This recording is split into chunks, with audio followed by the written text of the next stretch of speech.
Right. So previously we talked about the balance sheet items under IFRS as well as US GAAPs, and how to using whether it's need to restate it and then translation, something like that. Let's continue. Okay, sorry about that. Let's continue to talk about the income statements. And by the way, it's Brendan Jeremy from DonFrance3.com. Okay, and let's continue.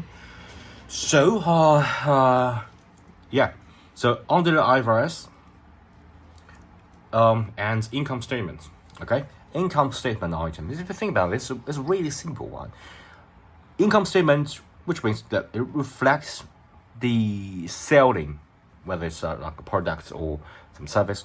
It's just like the average day operation of your company. Okay, if you think about this is a really simple one. Just an everyday operation. So whether you're like selling your service or selling your product, doesn't really matter. And under the hyperinflation environments, if you sell a lot of things, and you have to reflect the inflation. Okay, so you have to constantly adjusting the price. And so the all income statements items need to be restated. Because, it's sort of like you're selling the product, and the purchasing power of the product is like a non-monetary asset, okay?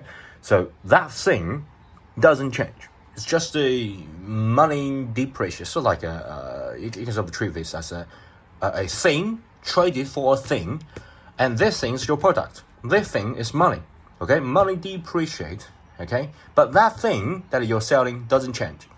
So you have to restate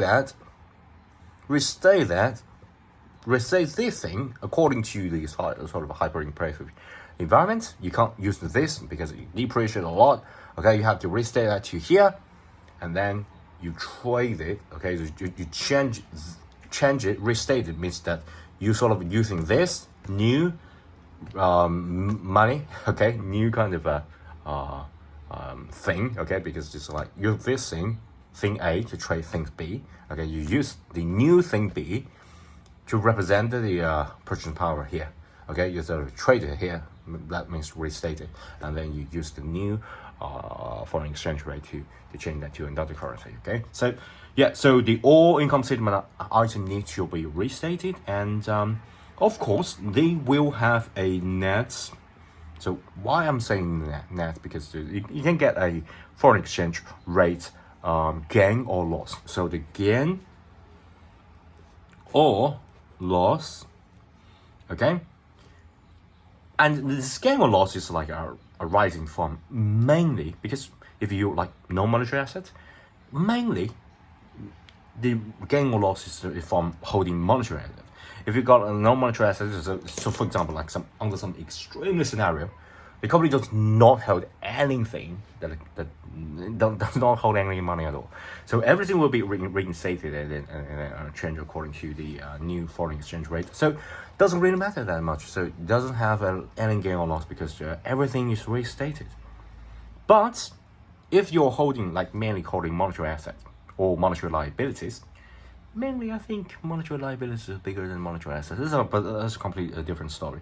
So if you're holding monetary, whether it's the asset or liabilities during the period of hyperinflation, you have to have get something like net foreign exchange gain or loss, okay?